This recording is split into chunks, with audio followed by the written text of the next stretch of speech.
ओम नमो भगवते वासुदेवाय। जय श्री हरि। आप सभी का हमारे YouTube चैनल पर हार्दिक स्वागत है। आज सुने बैसाख मास में पीपल सींचने की कहानी। एक बार एक गांव था, उसमें एक ननद भाभी थी। भाभी जहां भी जाती थी अपनी ननद को अपने साथ रखती थी, क्योंकि जब उसकी सास मरी तो उसने अपनी बहू से वचन लिया था कि मेरी बेटी का अपने बच्चों की तरह ध्यान रखना, इसको कभी दुख मत देना। इसलिए भाभी अपनी ननद का पूरा ध्यान रखती थी। तब एक बार की बात है, भाभी ने बैसाख मास का स्नान और व्रत किया तो वह रोज पीपल सींचने जाती थी, तो अपनी ननद को भी अपने साथ ले जाती थी। भाभी जैसे पूजा करती कुंवारी ननद वैसे ही पूजा करती थी। भाभी अपने मन में हाथ जोड़कर विनती करती कि हे पीपल देवता, मुझे एक पुत्र देना।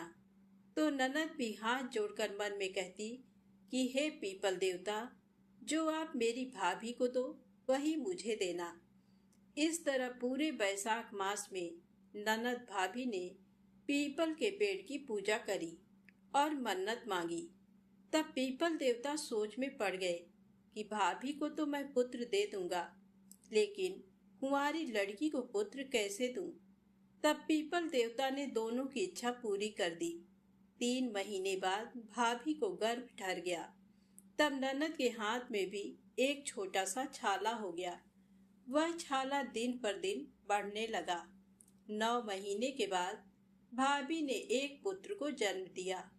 तो उसी दिन ननद के हाथ के छाले में से भी एक बेटे का जन्म हुआ। भाभी ने लोक लाज के भय से और ननद की बदनामी की डर से पूरे गांव में ये कहलवा दिया कि मेरे 2 जुड़वा पुत्र हुए हैं। भाभी ने अपने पति से भी ये बात छुपाई। इस तरह समय बीतने लगा। तब साल भर बाद एक दिन भाभी कुएं पर पानी भरने गई, तो उसने अपने ननद से कहा कि दोनों बच्चों का ध्यान रखना। तभी ननद वाला लड़का रोने लगा, तो उसने उसे झूले में सुलाकर लोरी सुनाने लगी कि बिना बाप का कान जी, बोल कहाँ से आया जी। बार बार वह यही लाइन दोहरा रही। उसका भाई वहीं बैठा था। जब भाई ने ये सुना तो उसे बड़ा अटपटा लगा। उसने सोचा कि बहन से पूछना ठीक नहीं है, अपनी पत्नी से ही पूछूंगा। कि तभी उसकी पत्नी कुएं से पानी लेकर आ गई। तब उसने अपनी पत्नी से कहा कि मेरी बहन दोनों बच्चों को झूला झुला रही थी कि तभी हमारा एक बच्चा रोने लगा, तो मेरी बहन एक लोरी गाने लगी और बोली कि बिना बाप का कान जी, बोल कहाँ से आया जी, जबकि मैं तो जिंदा हूँ, फिर ये ऐसी लोरी क्यों सुना रही थी। तब पत्नी ने अपने पति को समझाते हुए कहा कि ये तो बच्ची है, ऐसे ही बोल दिया होगा, आप इसकी बातों पर ध्यान मत दीजिए। उस समय पत्नी बोलते समय अपनी नजरें चुरा रही थी। उसके पति को शक हुआ। उसने अपने पत्नी को डांटते हुए कहा कि सच सच बता, क्या बात है। तो उसकी पत्नी की हिम्मत टूट गई। उसने अपने पति को पूरी सच्चाई बता दी। उसी समय उसके पति ने अपने भांजे को उठाया और गांव के बाहर पीपल के पेड़ के पास ले गया और पीपल देवता से हाथ जोड़कर बोलने लगा कि हे पीपल देवता, मेरी बहन तो नासमझ थी, जो उसने मांगा वह उसे नहीं मांगना चाहिए था। लेकिन हे पीपल देवता, अब आप अपनी अमानत वापस ले लीजिए। अगर गांव में ये बात फैल गई कि कुंवारी लड़की के बेटा हुआ है, तो मेरी बहन की पूरे गांव में जग हंसाई हो जाएगी। कोई भी मेरी बहन से ब्याह नहीं करेगा। ऐसा कहकर भाई करुण रुदन करने लगा।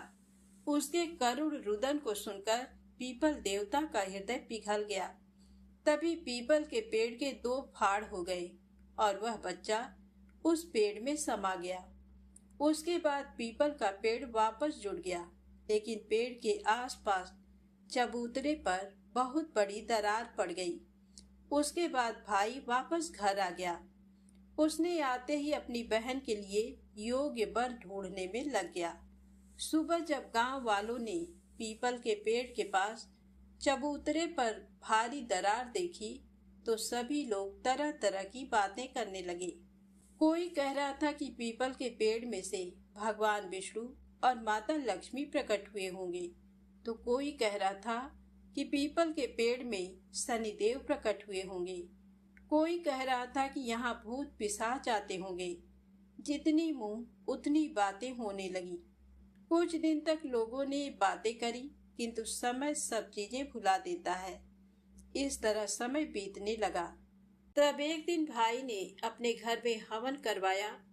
पूरे गांव को हवन में आहुति देने के लिए बुलाया। गांव के सभी लोग आए। काशी बनारस से 11 पंडितों को बुलाया गया। यज्ञ में आहुति दी जा रही थी।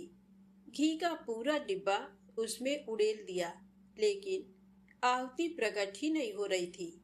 तब किसी ने भाई से कहा कि आपकी कोई बहन, बेटी, बुआ, भांजी हो तो उसे बुलाओ। भाई ने कहा कि मेरे तो एक ही बहन है जो मेरे पास रहती है और कोई मेरा नहीं। बहन से भी आहुति दिलवाई गई, लेकिन फिर भी यज्ञ में धुआं ही धुआं निकल रहा था। ज्योति ही प्रकट नहीं हो रही थी। तब गांव के सरपंच ने भाई से कहा कि पुत्र, ये तो बहुत बड़ा अपशकुन है। किसी पंडित महात्मा से पूछना होगा। तब गांव के बाहर से एक महान वेद शास्त्रों के ज्ञाता एक पंडित जी को बुलवाया गया। उन्हें पूरी बात बताई गई। वे पंडित जी बड़े ही ज्ञानी महात्मा थे, त्रिकालदर्शी थे। आगे पीछे की उन्हें सभी बातें दिखाई देती थी। वे वर्तमान, भविष्य काल और भूतकाल की सारी बातों को देख सकते थे। तब उन्होंने थोड़ी देर के लिए आंखें बंद करी, ध्यान लगाया और फिर उन्होंने सारी बात पता कर ली। तब पंडित जी ने भाई से कहा कि हे पुत्र, तुम अपने भांजे को लेकर आओ। जब तुम्हारा भांजा इस यज्ञ में आहुति देगा तभी जोत आएगी। तब भाई ने कहा कि मेरे कोई भांजा नहीं, मेरी तो बहन अभी तक कुंवारी है, तो भांजा कहाँ से आएगा। तब उसी पंडित ने कहा कि पीपल देवता ने तुम्हारी बहन को पुत्र दिया था, तुम उसी भांजे को लेकर आओ, तभी तुम्हारा यज्ञ पूर्ण होगा। तब सभी गांव वालों ने भाई से पूछा। भाई ने सभी गांव वालों को पूरी सच्चाई बता दी। तब गांव वाले भाई को समझाते हुए बोले कि पुत्र, इसमें शर्मिंदा की कोई बात नहीं। पीपल देवता ने तुम्हारी बहन को पुत्र दिया है। ऐसी किस्मत हर किसी को नहीं मिलती। तब सभी गांव वाले, सरपंच, पंडित, भाभी, ननद और उसका भाई ढोल नगाड़े के साथ पीपल देवता के गीत गाते हुए पीपल के पेड़ के पास पहुंचे। तब भाई ने पीपल देवता से अपनी गलती की माफी मांगी और कहा कि हे पीपल देवता, मैंने बदनामी के डर से अपना भांजा आपको सौंप दिया था, लेकिन आज मैं खुद अपना भांजा आपसे वापस मांगने आया हूँ। हे पीपल देवता, मुझे मेरा भांजा वापस लौटा दीजिए। तभी वहां वापस पीपल के 2 फाड़ हो गए। उसमें से उनका भांजा बाहर आया। उसी समय उसकी बहन के आंचल से दूध की धार उसके बेटे के मुख पर जाकर गिरी। पूरे गांव वालों को यकीन हो गया कि ये इसी का पुत्र है। तब सभी धूमधाम से गाजे बाजे के साथ पीपल देवता के गीत गाते हुए पुत्र को लेकर घर आए। जैसे ही भांजे ने यज्ञ में आहुति दी तो ज्वाला इतनी ऊंची उठी कि सभी को महान आश्चर्य हुआ। तब उस भाई ने पूरी नगरी में ये ढिंढोरा पिटवा दिया कि बैसाख मास में पीपल के पेड़ को सींचने से निर्धन को धन मिले, निसंतान को संतान सुख मिले, कुंवारों को अच्छा घर बर मिले, बुजुर्गों को बैकुंठ का वास मिले। उन दिनों के बाद सभी लोग बैसाख मास में स्नान और व्रत के साथ में पीपल के पेड़ को सींचने लगे। ऐसा करने से मनुष्य को इस लोक में सभी सुख और मरने के बाद परलोक में परम धाम की प्राप्ति होती है। हे पीपल देवता, जैसा सुख आपने ननद भाभी को दिया वैसा सबको देना। कहानी कहने वाले, सुनने वाले और हुंकारा भरने वाले को देना। तो प्रेम से बोले, पीपल देवता की जय हो, विष्णु भगवान की जय हो। अब आइए सुने बैसाख मास में बड़, पीपल और तुलसी सींचने की ये कहानी। बैसाख मास में व्रत, स्नान और पूजा के साथ बड़, पीपल और आंकड़े के पेड़ को सींचने का बहुत पुण्य फल प्राप्त होता है। बैसाख मास में अगर आप रोज सुबह स्नान आदि करने के बाद भगवान माधव की पूजा करेंगे और बड़, पीपल और आंकड़े के पेड़ को सींच कर दिया बाती करें तो आपको इसका चमत्कारिक फल प्राप्त होगा। पूरे बैसाख मास में बड़, पीपल और आंकड़े के पेड़ को सींचकर आप इन कहानियों को जरूर सुने। बहुत समय पहले नर्मदा नदी के तट पर बहुत पुराना एक छोटा सा गांव था। उस गांव में एक बुजुर्ग वैश्य दंपति अपने 2 बेटा बहुओं के साथ रहते थे।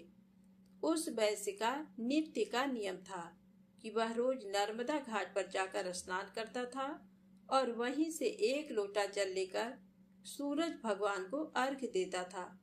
वहीं पर बड़, पीपल और आंकड़े के पेड़ को सींचता था। एक बार की बात है, बैसाख मास लगने वाला था तो वैश्य ने अपनी पत्नी से कहा कि भाग्यवान, मेरी तबीयत कुछ दिनों से ठीक नहीं है। कल से बैसाख मास भी लगने वाला है। मुझे लगता है कि मेरा नर्मदा तट पर जाकर स्नान करने का नियम टूट जाएगा।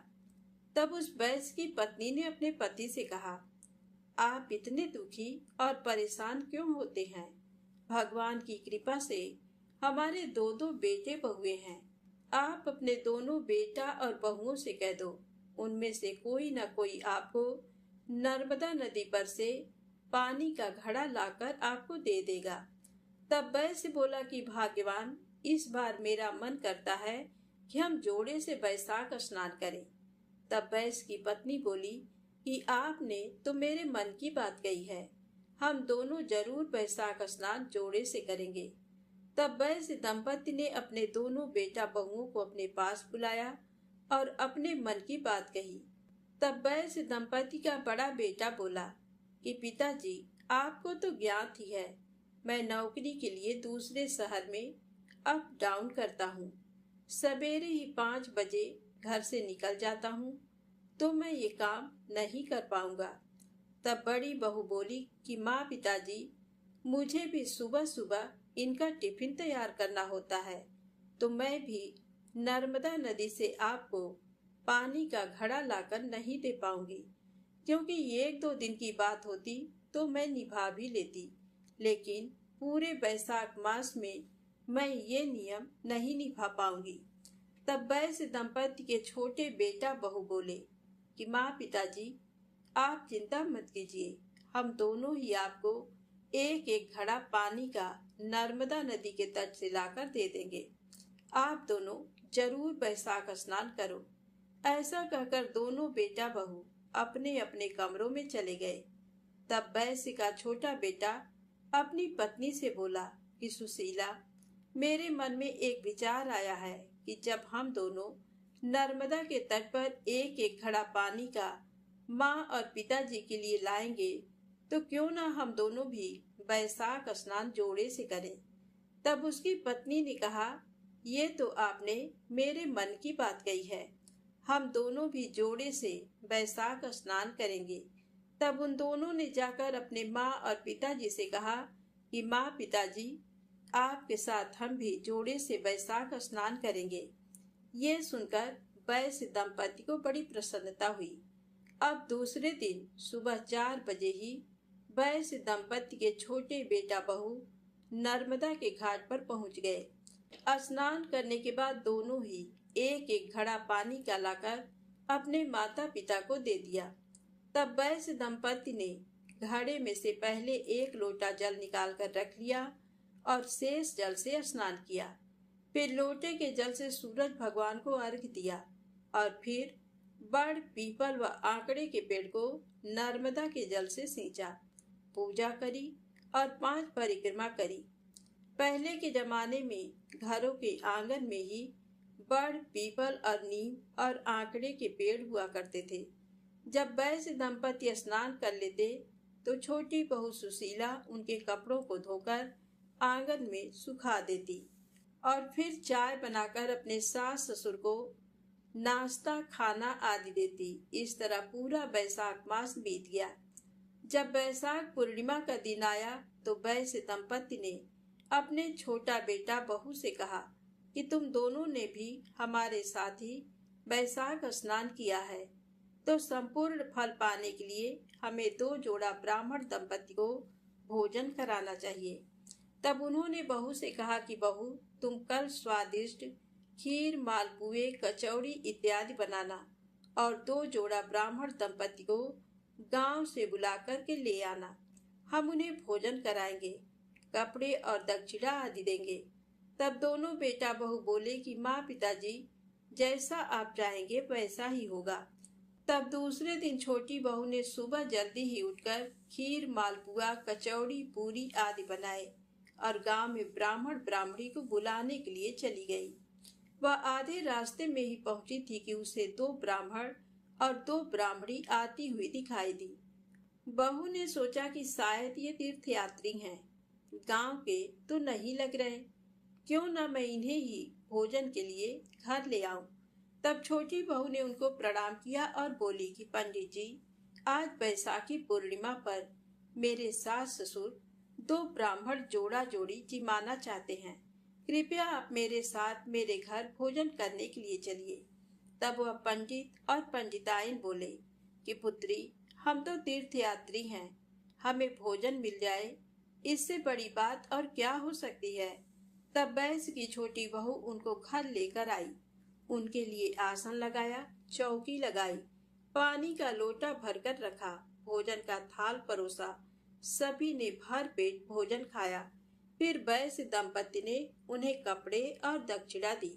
तब वे दोनों ब्राह्मण और ब्राह्मणी सबको ढेरों आशीर्वाद दिए। तभी वैश्य दंपति अपने बेटा बहू से बोले कि इनके चरण धोने के लिए जल लेकर आओ। तब बेटा बहू जल की झारी लेने के लिए अंदर चले गए और वैश्य दंपति चरण पोंछने के लिए गमछा लेने के लिए कमरे में अंदर चले गए। पीछे से वे ब्राह्मण दंपति, जो कि भगवान राम, माता सीता, विष्णु जी और माता लक्ष्मी थे, वे ब्राह्मण और ब्राह्मणी का वेश धर के वैश्य दंपति और उसके बेटा बहू को वैशाख स्नान व बड़, पीपल और आंकड़े के पेड़ को सींचने का पूरे फल देने आए थे। उनके सत की रक्षा करने आए थे। वे अंतर ध्यान हो गए। जैसे ही वैश्य दंपति और उसकी बेटा बहू चौके में आए, उन्हें कोई नहीं दिखा, लेकिन उनको ये देखकर महान आश्चर्य हुआ कि उनकी रसोई में अन्न धन की ढेरियां पड़ी हुई थी। जैसे ही वैश्य दंपति ने चौकी हटाई तो उन्हें और भी आश्चर्य हुआ। जहां राम व माता सीता बैठे हुए थे, वहां भगवान राम के चरण और धनुष के चिन्ह अंकित थे तथा माता सीता जहां बैठी थी, वहां सोने की मोहरों की थैली पड़ी थी और जहां भगवान विष्णु बैठे थे, वहां चक्र का चिन्ह अंकित था और जहां माता लक्ष्मी बैठी हुई थी, वहां हीरे, मोती, सोने चांदी के आभूषणों की ढेरी पड़ी थी। ये खबर पूरे गांव में आग की तरह फैल गई कि वैश्य दंपति के घर भगवान राम, माता सीता, विष्णु भगवान और माता लक्ष्मी प्रकट हुए हैं। तो वैश्य दंपति के घर लोगों के दर्शनों का तांता लग गया। जब वैश्य दंपति के बड़े बेटा बहू को पता चला तो उन्हें बहुत दुख हुआ कि अगर हम भी वैशाख स्नान करते और माँ पिताजी के लिए नर्मदा का जल स्नान के लिए लाकर देते तो आज हमें भी भगवान दर्शन देते। उस दिन वैश्य दंपति ने पूरे गांव में ये ढिंढोरा पिटवा दिया कि पूरे वैशाख मास में स्नान करने, बड़, पीपल और आंकड़े की पेड़ की पूजा करने से घर से दरिद्रता दूर हो जाती है, घर में अन्न धन सुख समृद्धि बढ़ती है। तो प्रेम से बोले विष्णु भगवान की जय हो। अब आइए सुने पीपल सींचने की तीसरी पौराणिक कथा। एक बार एक गांव में एक बुजुर्ग ब्राह्मण दंपति थे। उनकी शादी को अनेक बरस हो गए, लेकिन उन्हें औलाद सुख की प्राप्ति नहीं हुई। वे पूरे बैसाख मास में बड़, पीपल और आंकड़े के पेड़ को सींचने 100 कोस दूर जाते थे। पूरे महीने कथा कहानियों को सुनते, मंदिरों के दर्शन करते और एक समय भोजन खाते थे। रोज कई कोस दूर जाना, फिर वापस घर आकर भोजन बनाना, दोनों ब्राह्मण दंपति थक जाते थे। तब एक दिन ब्राह्मणी अपने पति से बोली कि हे स्वामी, अगर हमारे बहू होती तो पीछे से घर का सारा कामकाज कर लेती, हमें रोटी बनी हुई मिलती, वह हमारे पांव दबाती। तब ब्राह्मण बोला कि अरे भाग्यवान, बिना बेटे के भी कोई बहू आती है क्या? ये सुनकर ब्राह्मणी दुखी हो गई। ब्राह्मणी बोली कि पास पड़ोसी और रिश्तेदार तो ताने देते ही थे, आज तो आपने भी मुझे ताना दे दिया।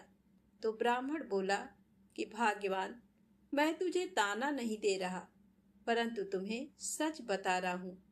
थोड़ी देर के बाद ब्राह्मणी अपने पति से बोली कि हमारे पास इतना धन है, हमारे मरने के बाद इस धन का क्या होगा? कौन हमारा उत्तराधिकारी होगा? तो ब्राह्मणी बोली कि हे स्वामी, आप ऐसा उपाय कीजिए कि आप ये सारा धन दौलत दे दीजिए और मुझे तो एक बहू लाकर दे दीजिए। कुछ सोचकर ब्राह्मण बोला कि हे ब्राह्मणी, हमारे गांव के आसपास के 10 गांव वालों को तो मालूम है कि हमारी कोई औलाद नहीं, परंतु मैं तुम्हारा मन रखने के लिए किसी अनजान गांव में जाता हूँ और कोशिश करके देखता हूँ। तब ब्राह्मणी ने अपने पति को रास्ते के लिए आटा डाल दिया और आटे में सोने के सिक्के छिपा दिए। दूसरे दिन ब्राह्मण आटा डाल लेकर दूर नगरी में अनजान गांव में पहुंच गया। वहां 5-6 लड़कियां मिट्टी में घर बना बनाकर खेल रही थी। ब्राह्मण जैसे ही उन लड़कियों के पास में गया, वे सभी लड़कियां अनजान इंसान को देखकर भागने लगीं। लेकिन उनमें से एक लड़की बड़ी ही समझदार थी। वह ब्राह्मण को देखकर भागी नहीं, बल्कि अपनी सहेलियों से बोली कि अरे, तुम क्यों इन्हें देखकर भाग रही हो? क्या ये कोई भूत प्रेत हैं? ये भी कोई भले इंसान होंगे, ये भी यहाँ किसी से मिलने आए होंगे। उस लड़की की बात सुनकर ब्राह्मण मन ही मन सोचने लगा कि ये लड़की बड़ी ही समझदार है, यही मेरी बहू बनने के लायक है। तब थोड़ी देर के बाद संध्या हो गई। सभी लड़कियां अपने अपने घर जा रही थीं। तब ब्राह्मण उस लड़की के साथ साथ उसके पीछे पीछे उसके घर तक पहुंच गया। तब वह लड़की अपनी माँ के पास गई और बोली कि माँ, कोई अनजान व्यक्ति हमारे घर के बाहर खड़ा है। तभी उसकी माँ बाहर आई और पूछने लगी कि हे ब्राह्मण देवता, आप कौन हैं और आप यहाँ किस लिए आए हैं? तो ब्राह्मण ने कहा कि मैं यहाँ अपने बेटे के लिए लड़की देखने आया था। संध्या हो गई है, इसलिए मैं आपके घर के बाहर बैठा हूँ। क्या मुझे आपके घर में आसरा मिलेगा? सुबह होते ही मैं यहाँ से चला जाऊंगा। लड़की की माँ बोली, जरूर मिलेगा, आप बैठिए, मैं आपके लिए भोजन लेकर आती हूँ।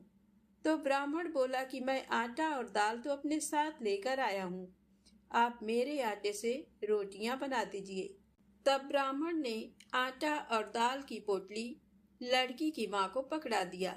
लड़की की माँ आटा और दाल लेकर घर के भीतर गई और पोटली में से आटा निकाल करके आटा छानने लगी।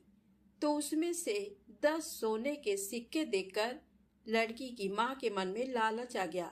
वह मन ही मन सोचने लगी कि जिसके आटे में सोने के सिक्के पड़े हैं, वह कितने अमीर होंगे। क्यों ना मैं अपनी लड़की की शादी इनके बेटे से करवा दूं। भोजन बनाकर लड़की की माँ ब्राह्मण को भोजन परोसने लगी और बातों ही बातों में बोली कि हे ब्राह्मण देवता, मेरी भी एक विवाह लायक लड़की है। अगर आप चाहें तो अपने बेटे का विवाह मेरी लड़की से करवा सकते हैं। तो ब्राह्मण बोला कि हे कल्याणी, मेरा बेटा तो काशी पढ़ने गया है, पढ़ाई पूरी करके ही घर वापस आएगा।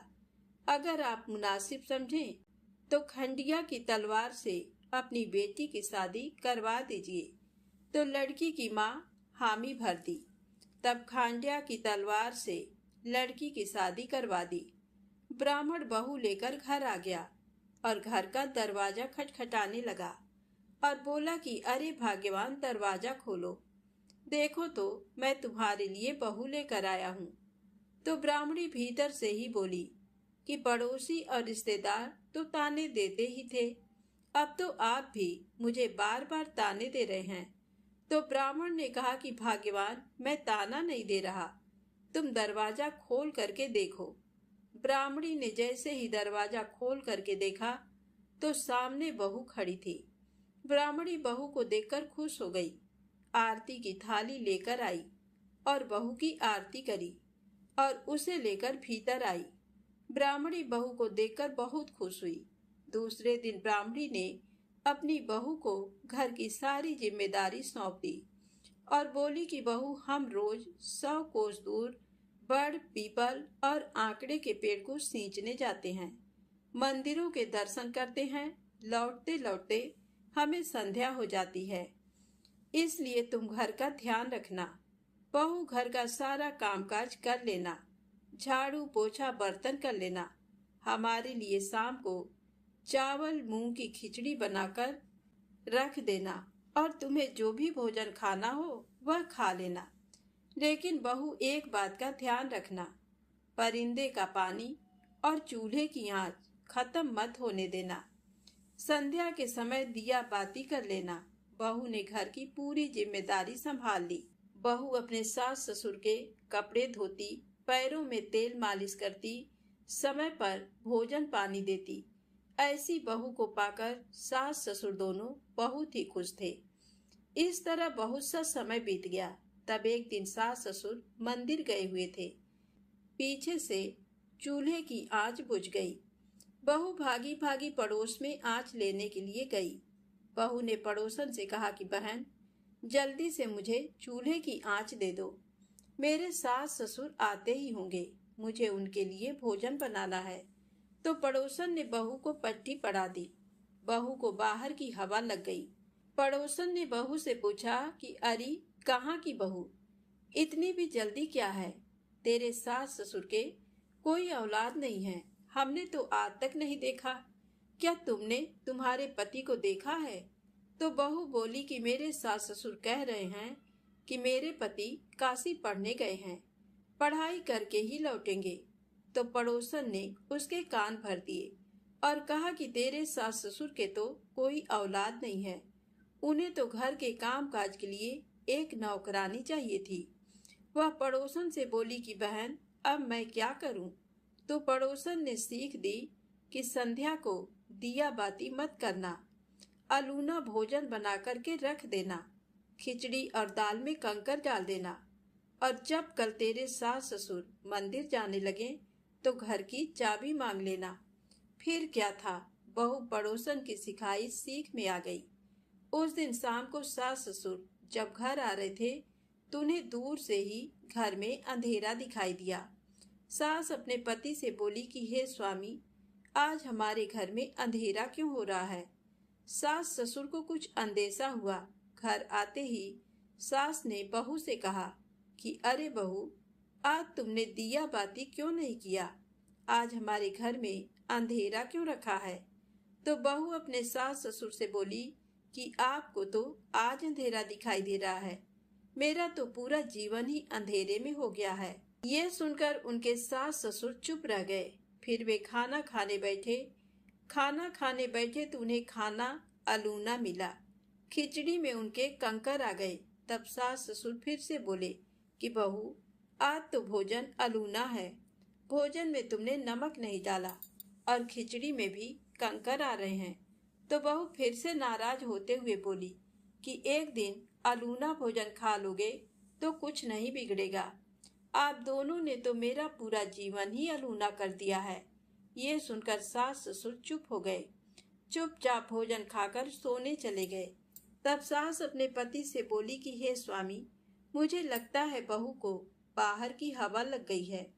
ससुर अपनी पत्नी से बोले, मुझे तो पहले ही मालूम था, एक न एक दिन ऐसा होकर ही रहेगा। सुबह जब सास ससुर सोकर उठे तो ना तो उन्हें बहू ने पानी दिया, ना तो चाय बना करके दी। जब सास ससुर मंदिर जाने लगे तो बहू ने उनसे घर की चाबी मांगी।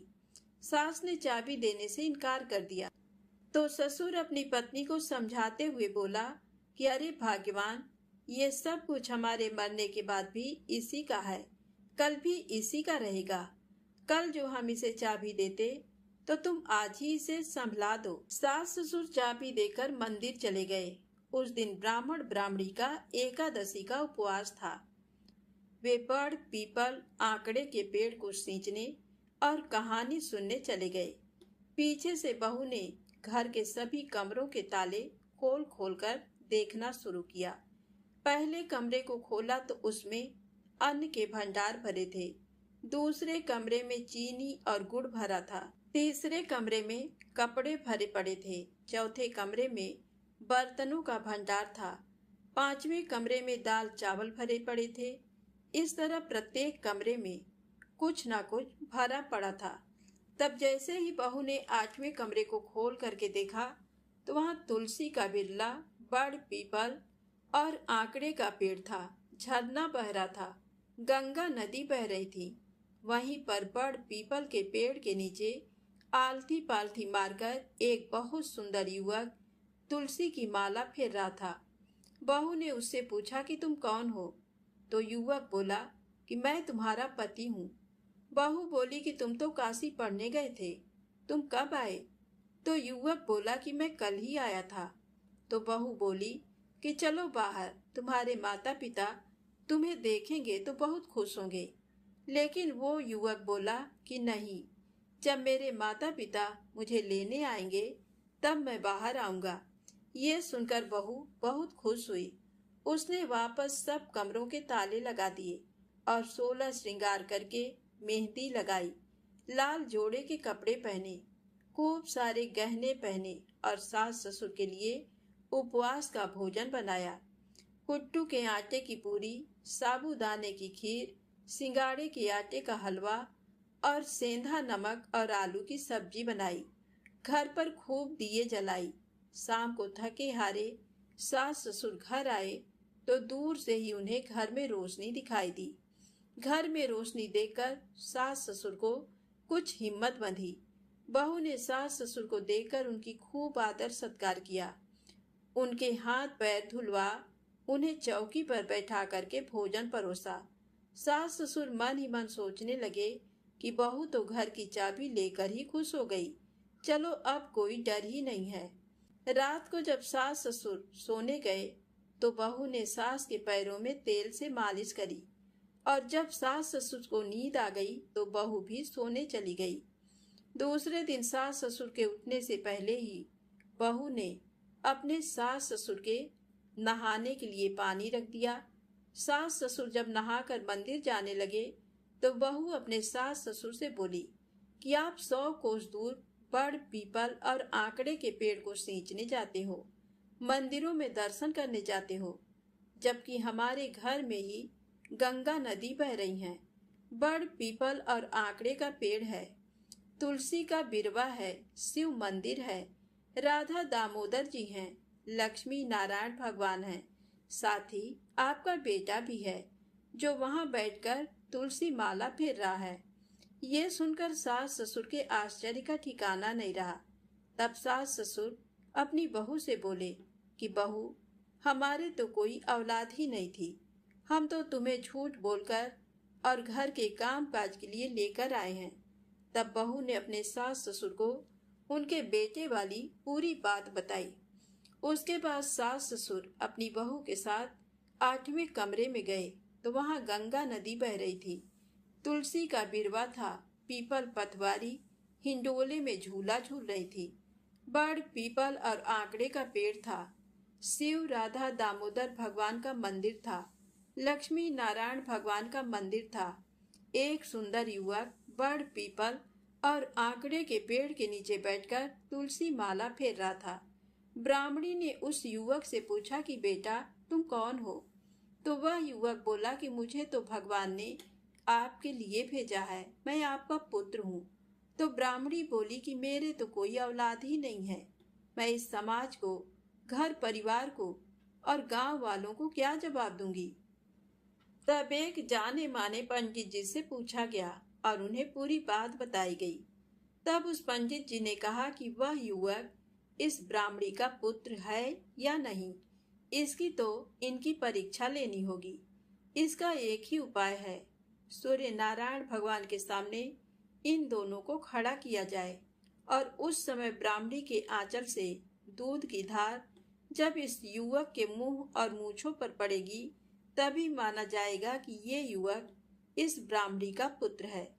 तब सभी गांव वालों को, रिश्तेदारों को, अड़ोसी पड़ोसी को एकत्र किया गया। सूर्य नारायण भगवान के सामने ब्राह्मणी को और उस सुंदर युवक को खड़ा किया गया और साथ ही बहू को भी खड़ा किया गया। तब ब्राह्मणी के स्तन से दूध की धार सुंदर युवक के मूंछों पर पड़ी, साथ ही बेटा बहू के गठ जोड़े पर जाकर गिरी। इस तरह सत्य की जीत हुई। पूरे गांव वालों, पड़ोसी और रिश्तेदारों ने, सभी ने स्वीकार कर लिया कि ये युवक ब्राह्मणी का है।